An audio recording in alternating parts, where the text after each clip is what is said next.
Olá, boa tarde, amigos telespectadores da TV Cultura Litoral. Está começando agora uma nova edição do Opinião. E nesta quarta-feira, dia 6 de maio, nós estamos recebendo, com muito prazer, a compositora, cantora e deputada estadual Leci Brandão. E também o colega jornalista e editor de cultura do Jornal da Orla, Luiz Gustavo Klein. Leci, é uma grande honra recebê-la. Boa tarde, muito obrigado pela presença. Boa tarde, a honra é minha, muito obrigada pela oportunidade. Estou muito feliz de estar retornando aqui a Santos. Tem um tempo que a gente não vem aqui. Sim, é verdade. Luiz Gustavo, obrigado pela presença. Chico, muito obrigado. Uma honra estar aqui com você novamente e com a imensa Leci Brandão, uma voz tão necessária na cultura e na política do Brasil. Sem dúvida nenhuma. Assina embaixo, meu caro Luiz Gustavo. Muito bem, nós vamos começar o programa mostrando aqui um rápido VT a respeito da trajetória, uma pequena parte, uma síntese de Leci Brandão. Vamos ver, por favor. A mulher do papel que ela mesma exerce na sociedade. Acho que a Leci, ela é um desses espíritos, sabe, que vem para a Terra para alinhar alguns pontos, assim, ligar alguns pontos na história e manter a nossa linha de raciocínio coesa perto do coração. Não posso deixar de pedir um aplauso para o movimento negro do Estado.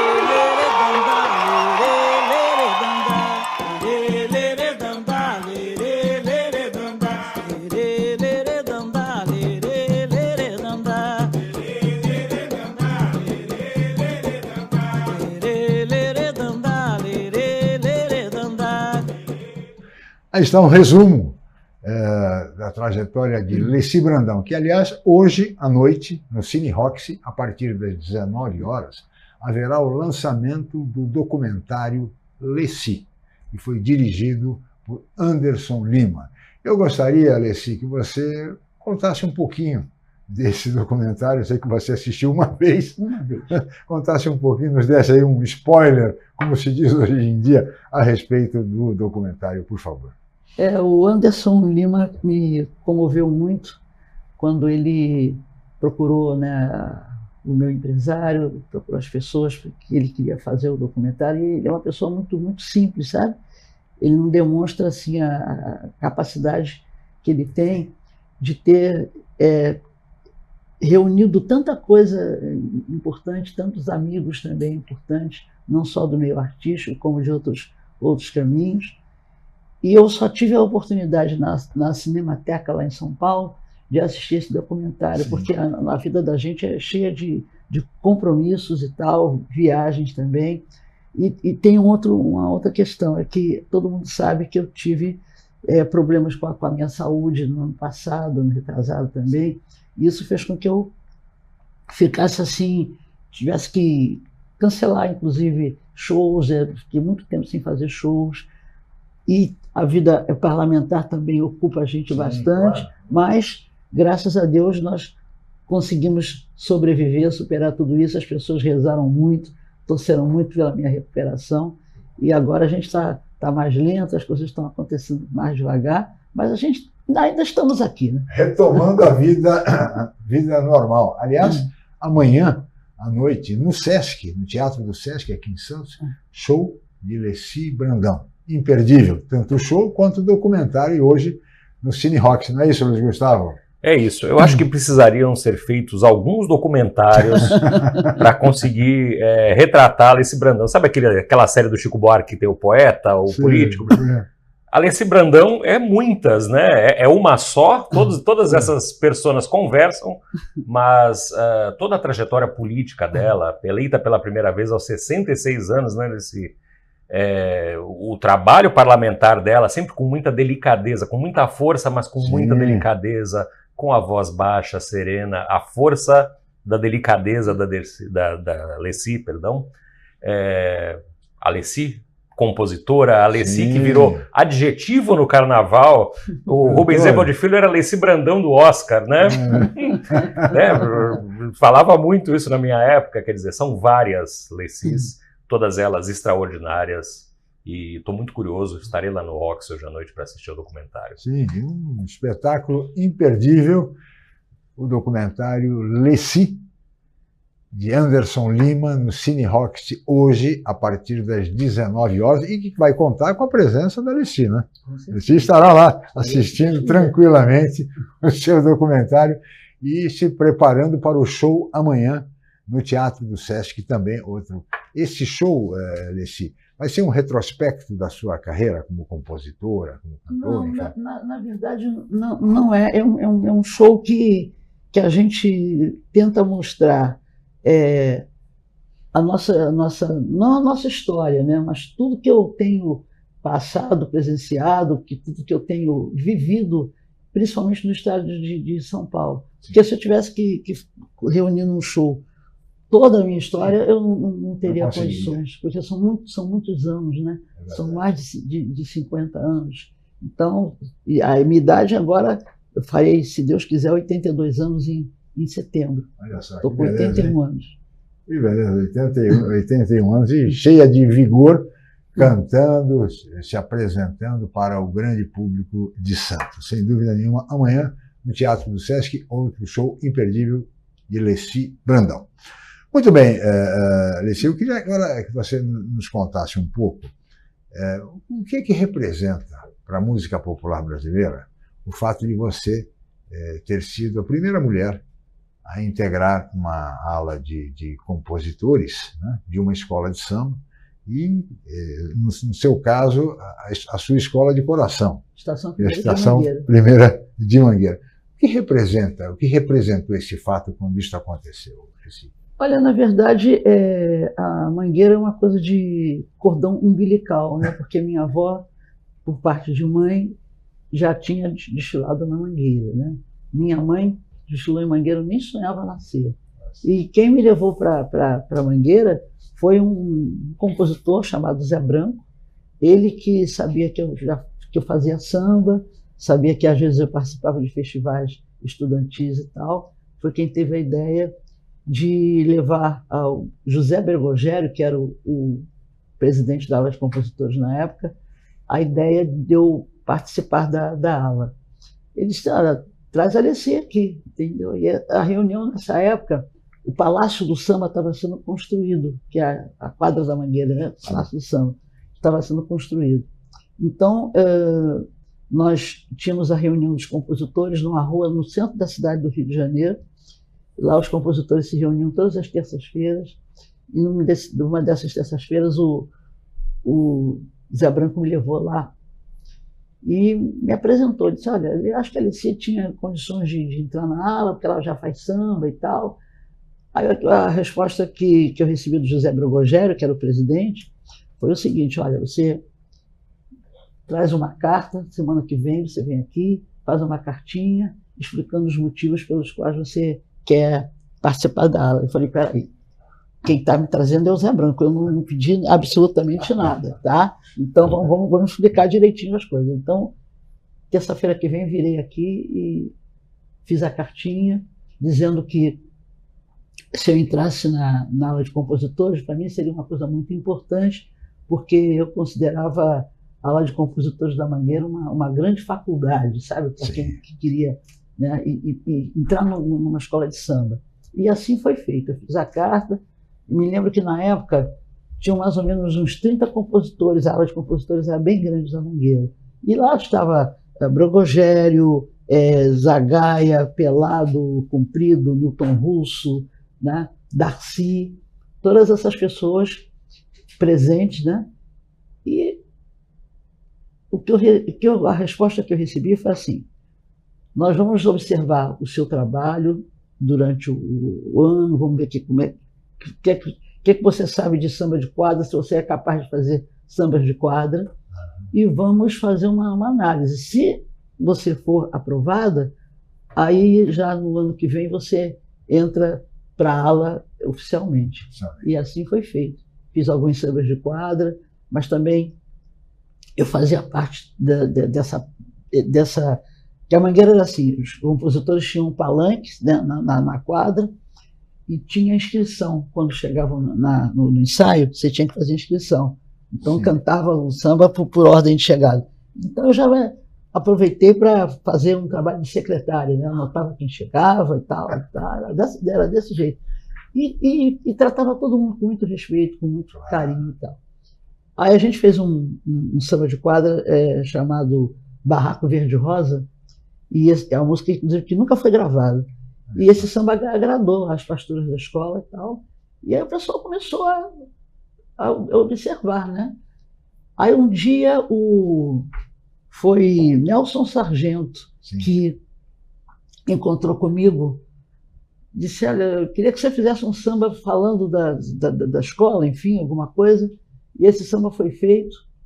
E ele disse, olha, acho que você tem condições para entrar. Por mim, você já está, né, já tá aprovado. Não. E aí, quando foi no carnaval eu acho que 72, eu entro foi o primeiro ano que eu desfilei na Estação Primeiras Mangueiras. Nessa época não havia nem sambódromo. O desfile era da Candelária, vinha da Igreja da Candelária, era na Avenida Presidente Vargas, até a Central do Brasil.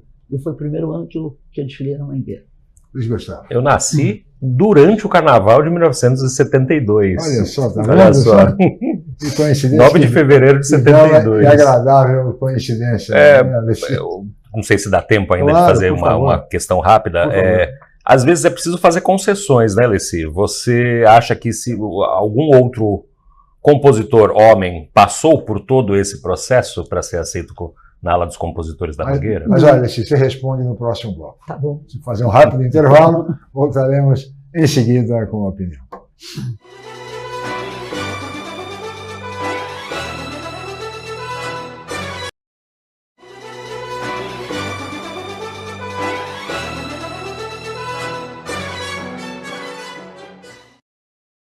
Muito bem, estamos de volta com a opinião desta quarta-feira, dia 6 de maio, hoje recebendo com muito prazer a compositora, cantora e deputada estadual por São Paulo, pelo PCdoB, Leci Brandão, e o colega jornalista, editor de cultura do Jornal da Orla, Luiz Gustavo Klein, que no bloco anterior deixou uma pergunta para a nossa convidada, no processo de seleção para a ala dos compositores da Estação Primeira de Mangueira. E quando ela foi aprovada, o Luiz perguntou se houve se um homem, por exemplo, se fosse candidato também, passaria pelas mesmas exigências que Leci Brandão enfrentou. Eu acredito que não, porque só tinham compositores, né, na Mangueira. E acho que eu sabia, inclusive, que havia uma exceção, que era a Dona Ivone Lara, que era compositora do Império Serrano, mas ela também não foi fácil. Ela já tinha que fazer samba, inclusive, com compositores, parceiros compositores, para ela poder entrar na marca. Quer dizer que a senhora e Dona Ivone Lara foram as precursoras. Dona Ivone foi antes de mim. Antes de você. Foi a segunda mulher a integrar a ala de compositores, né, Klein? Importantíssimo, né? Por favor. Importantíssimo, uma desbravadora, né? Sem dúvida nenhuma. E ainda dentro do universo do carnaval, eu sempre gostei muito de desfile de escola de samba, e ela tinha uma abordagem. Foram 20 anos, né, Leci? Você comentou no carnaval? Não, comentando foi menos. Eu me lembro que tudo começou no Júri da Paixão, que acho que era em 84. E depois a gente ficou na Rede Globo de televisão até 93. Na verdade, eu fui saída, né, dos comentários, porque houve uma reclamação por parte de alguns grupos, porque queriam que eu ficasse falando de celebridades e tal, e eu me atinho muito, sabe, com o pessoal. Era exatamente isso que eu ia destacar, que ela trouxe as verdadeiras celebridades para o carnaval, para a ribalta, para o highlight da coisa, né? Falava das relações das pessoas, essa aqui...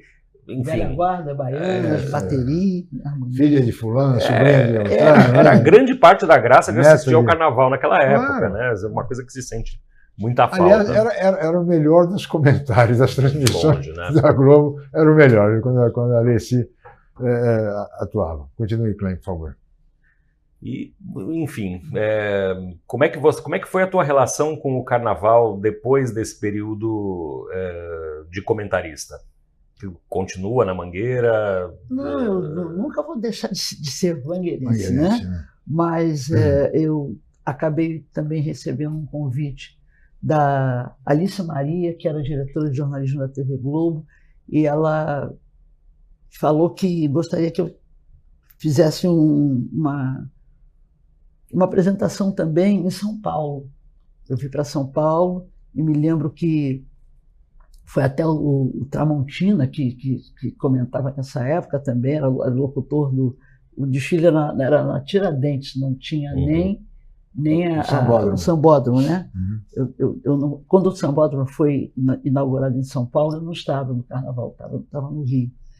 E deu muito certo, porque eu perguntei se eu poderia fazer o mesmo tipo de comentário que eu fazia no Rio, se eu poderia fazer em São Paulo. Já que houve, assim, crítica pelo fato de eu falar o nome de baiana, de velha guarda, não sei o quê, que ninguém estava querendo saber disso, lendo engano, porque as pessoas gostavam mesmo, era disso. Então, eu cheguei na Tiradentes e fiquei assim muito surpresa, porque São Paulo também tem a sua história de samba, sabe? Sim. O Carnaval de São Paulo, as pessoas lá têm histórias bonitas para contar, tanto que depois a gente acabou fazendo um samba, que é eu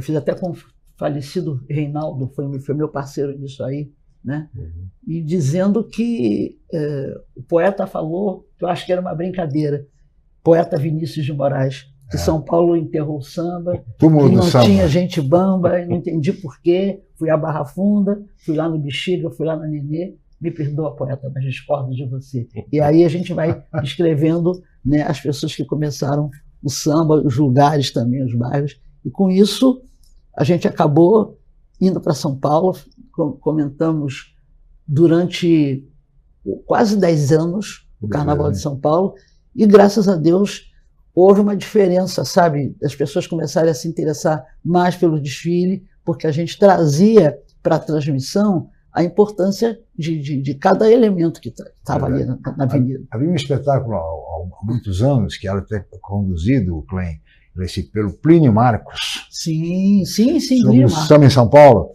Ele e Geraldo Filme. Não sei se você sabe, Geraldo Filme, grande sambista de São Paulo. Né?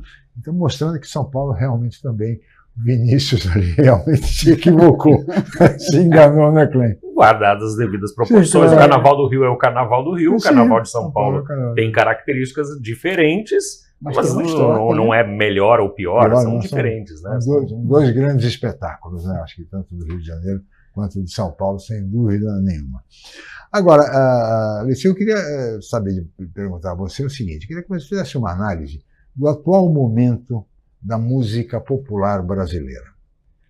Nós estamos tendo uma crise de qualidade, de criatividade, porque o que se vê hoje no rádio, o que se vê hoje nas redes sociais, é uma música de qualidade, no mínimo, para dizer o mínimo, duvidosa. Né? O que aconteceu? Olha, eu tenho por norma, né, de vida mesmo, assim, eu não costumo criticar, sabe? Eu acompanho a evolução da vida, do mundo, enfim, da música. Eu acho que a mídia contribui muito também para que essas coisas aconteçam.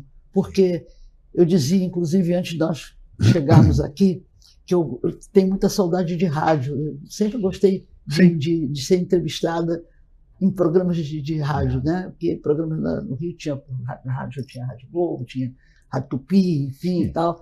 E é diferente, a gente consegue conversar naturalmente, a gente fala da vida, fala da família, fala dos acontecimentos, né? Sem seguir a moda, porque acontece que hoje é moda. O modismo, né? Eu sempre digo para as pessoas, olha, eu não sou influencer. Não tem nada desses tipos de nada.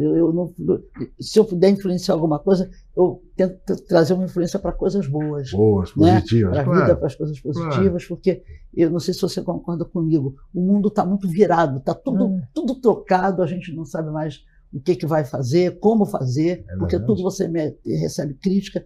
Tem essa coisa da internet, é importante, mas é muita coisa ruim, muito desacordo, muita violência. Agressividade, né? As pessoas esqueceram, sei lá, eu não estou metendo religião aqui na nossa história, mas eu acho que as pessoas precisavam se aproximar um pouco mais de Deus, porque está todo mundo, sabe, muito incrédulo, as pessoas não têm uma atitude assim boa, sabe, generosa, né? Não existe mais respeito, ninguém mais dá bom dia, boa tarde, boa noite, com licença, por favor. Isso acabou. Não existe mais. Então é muita agressividade. É educação. Então eu acho que a questão da música, por que eu falei que a mídia também é culpada? Porque ela começou a não executar mais artistas, né, compositores de nível, de qualidade. Né? E começaram a fazer quem faz coisa boba, quem faz...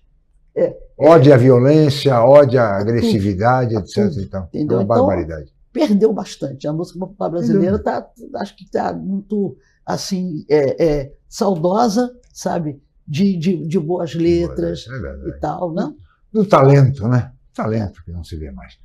Eu vou discordar respeitosa e levemente de vocês. Eu acho que há muita coisa boa sendo produzida no Brasil hoje que não é mostrada. E aí eu concordo. Sim, a questão é a responsabilidade da mídia. Com a Alessi, que a mídia não mostra, mas... E por que não mostra? Não mostra porque não quer ter a coragem de arriscar, de testar se aquilo vai vender como o que está vendendo há tantos anos muito bem, né? E aí permanece-se do mesmo jeito. A Alessi tem, no trabalho parlamentar dela, algumas leis de valorização à música das periferias, né? A voz do rap, enfim, do funk, que é a voz, é uma coisa importante, é uma manifestação cultural da vivência daquelas pessoas, muito importante. Mas, por uma questão financeira, muito mais do que por qualquer outra coisa, a pauta permanece sempre a mesma. Mas eu acho que há muita música de qualidade sendo produzida no Brasil e fora do Brasil também. Hoje ela só não é tão conhecida quanto deveria. Essas pessoas acabam não tendo espaço e às vezes até acabam indo tocar outras coisas porque precisam comer, né? A mídia tem que fazer uma reflexão sobre isso, porque a responsabilidade da mídia, de um modo geral, é muito grande nessa questão, como você bem disse, viu, Alessi? Gustavo tocou uma coisa que eu acho que é fundamental, que é a questão financeira. Ou seja, quem tem condição financeira, que tem alguém que possa bancar tudo isso aí, vai embora. Tem gente que você nunca ouviu falar e que está em primeiro lugar, está fazendo shows em casas, tudo isso. E quem não tem essa condição financeira, quer dizer, não pode bancar toda essa publicidade, enfim, fica escondido. Se não contar com certas emendas parlamentares, que a gente sabe perfeitamente que são encaminhadas para shows, às vezes cidades mínimas, pequenas, sem saneamento, sem educação, sem postos de saúde, mas contratam um show milionário de cantores milionários às custas do dinheiro público. Nós vamos para um rápido intervalo, Alessi, peço a licença, Luiz Gustavo, e voltaremos em seguida com a opinião.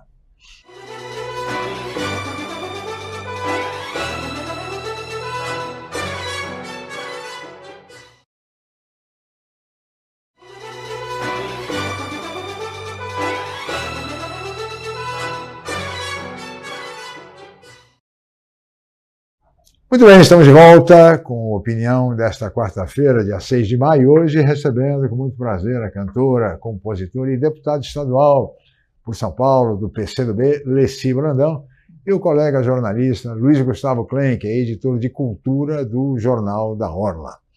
Muito bem, Alessi, eu queria reservar agora esses blocos para falar um pouco de política, da sua atividade como deputada estadual. E a primeira pergunta nesse campo se impõe. A senhora é candidata à reeleição neste ano?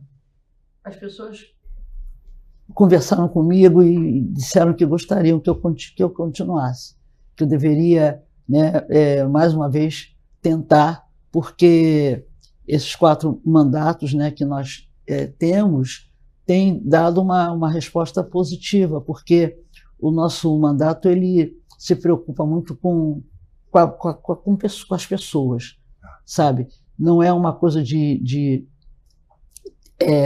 agredir quem é de outro partido, discussão em plenário, nada dessas coisas eu não participo.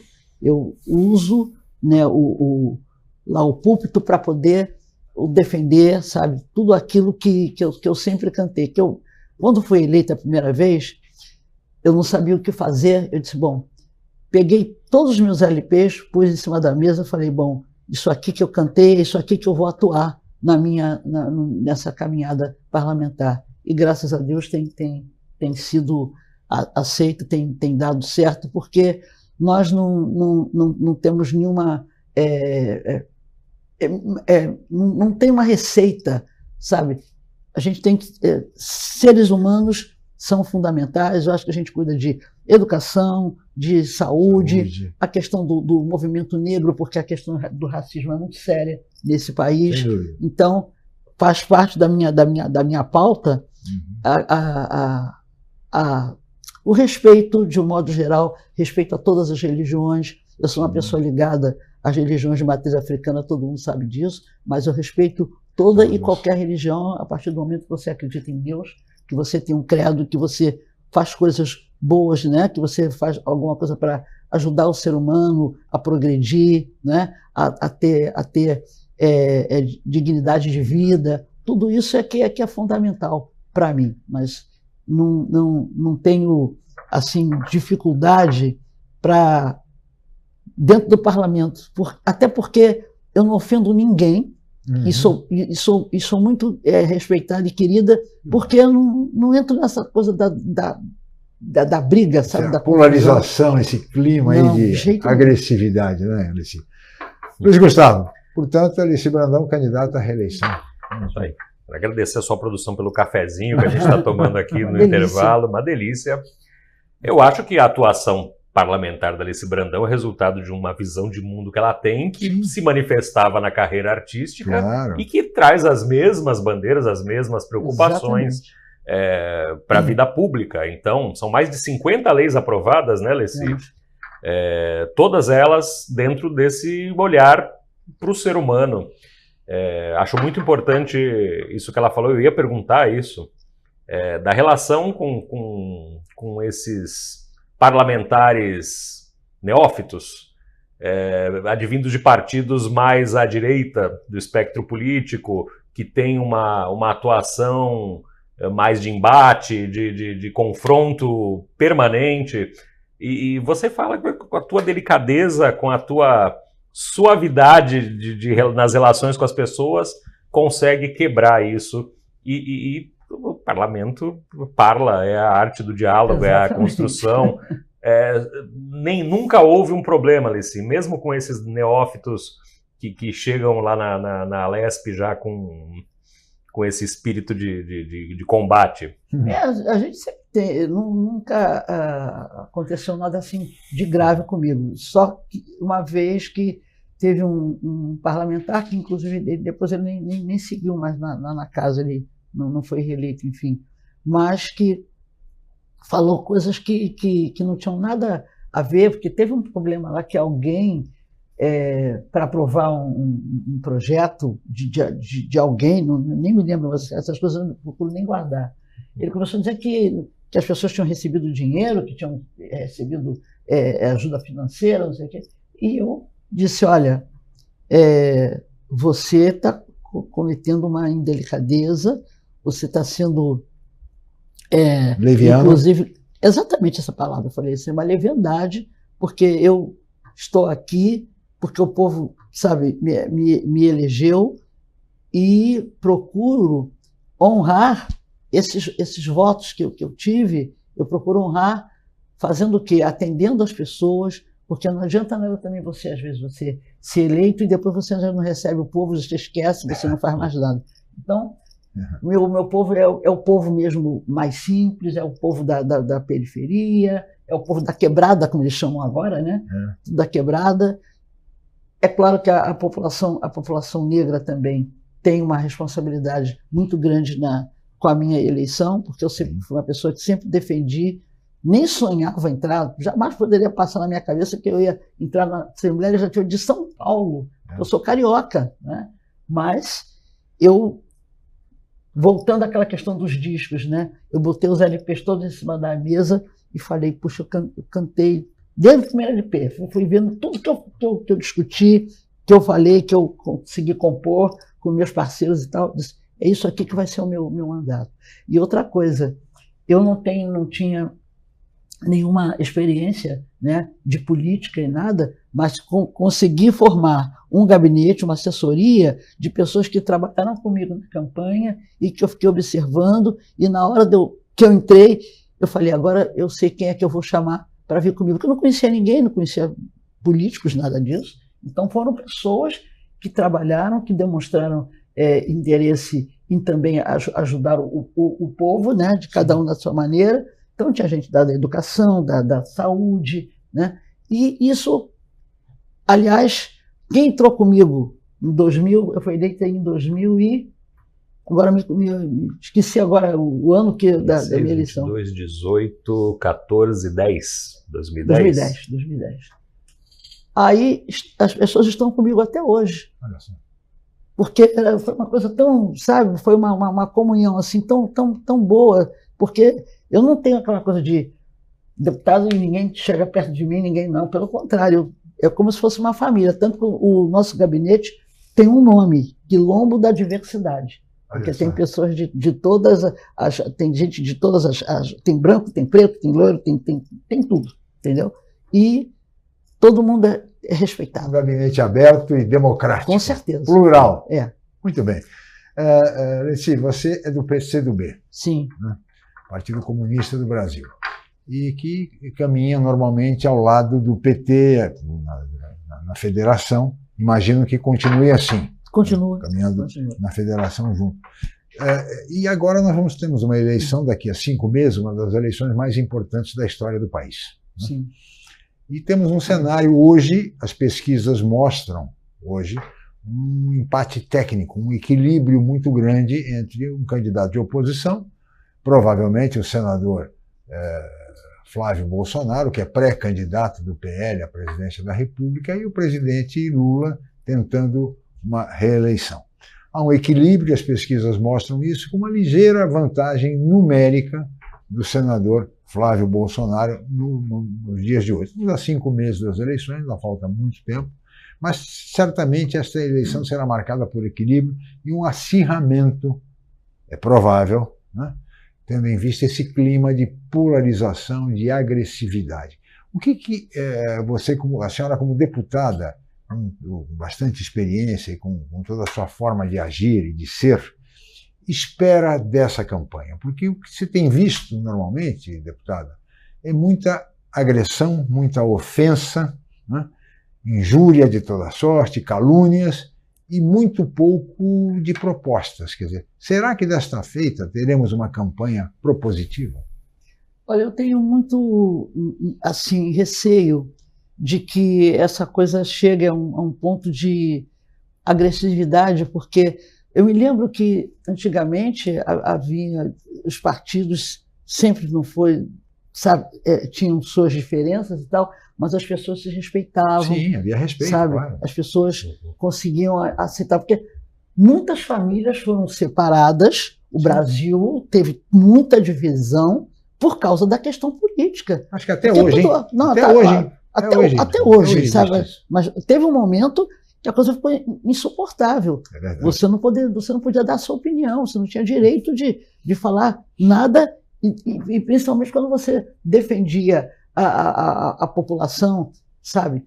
Defendia o negro, defendia trabalhador, defendia a mulher trabalhadora.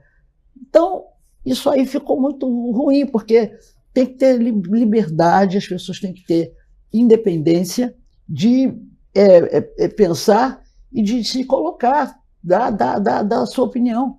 Porque a questão religiosa, tudo isso contribuiu para que o Brasil ficasse uma... O Brasil nunca teve brigas nesse sentido.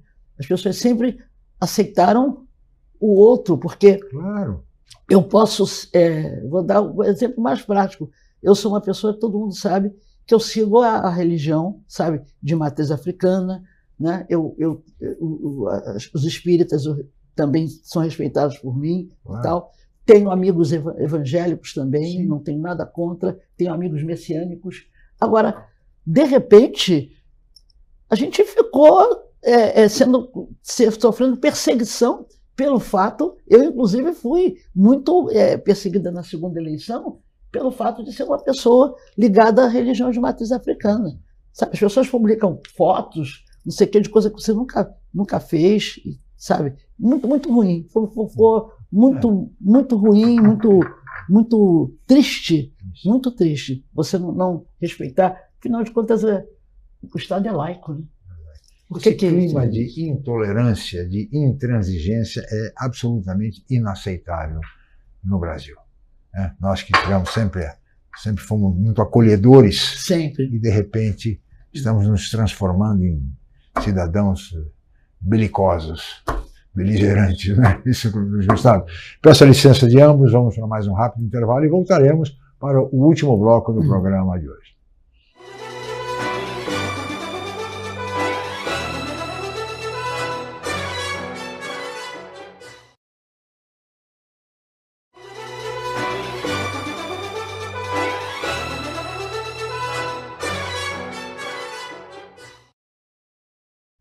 Muito bem, estamos de volta com opinião e agora vamos para o último bloco do programa desta quarta-feira, dia 6 de maio, que recebe com muito prazer a compositora, cantora, artista Leci Brandão, que também é deputada estadual em São Paulo pelo PCdoB.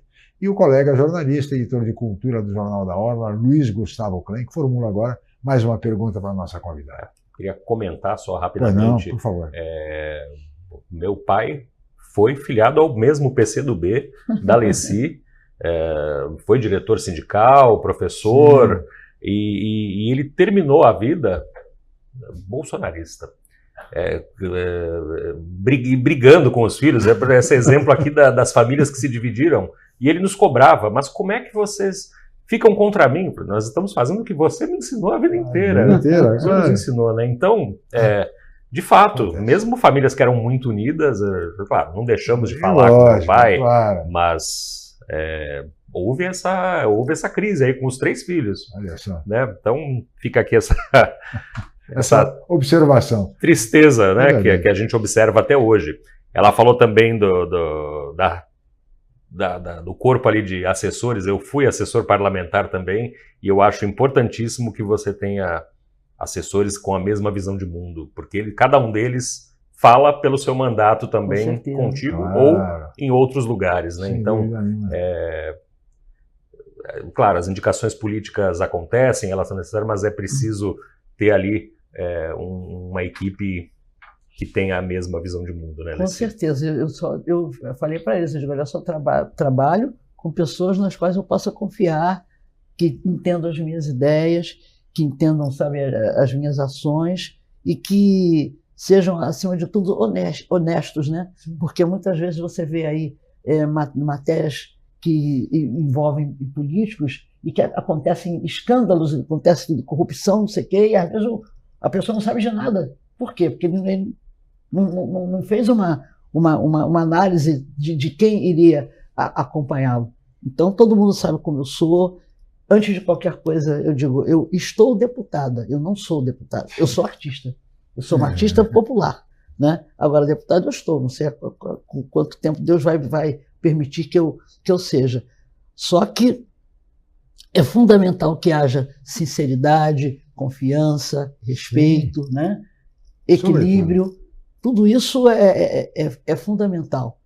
E pensando sempre no tratar bem, sabe, o povo, porque você é eleito pelo povo e depois você esquece das coisas que você disse que ia fazer e você não faz, aí não. Verdade. Essa é uma grande e infeliz realidade no Brasil. Agora, falando em política ainda, neste ano, A senhora integra o PCdoB, a bancada de oposição na Assembleia Legislativa do Estado de São Paulo. Como a senhora analisa, avalia e vê o governo de Tarcísio Gomes de Freitas? Olha, veja bem, eu como disse ainda há pouco, eu não costumo fazer críticas, né, às pessoas de um modo geral. Eu respeito todo mundo, sei que é um governo que poderia ter um pouco mais de atenção para as questões, sabe, da periferia, sabe, poderia ter atenção mais para as questões da saúde, para os professores, para a educação. Está tendo muito problema em São Paulo em relação aos professores. A educação, né? Todo mundo, ninguém mais reconhece o valor de um mestre, o valor do pessoal da saúde. Eu acho que isso tinha que ter prioridade. A segurança é importante? É importante. Nós precisamos ter segurança, porque senão fica meio complicado. Mas você só avisar, mandar prender, é muita prisão, é muita coisa, tudo. Muita violência policial também, né?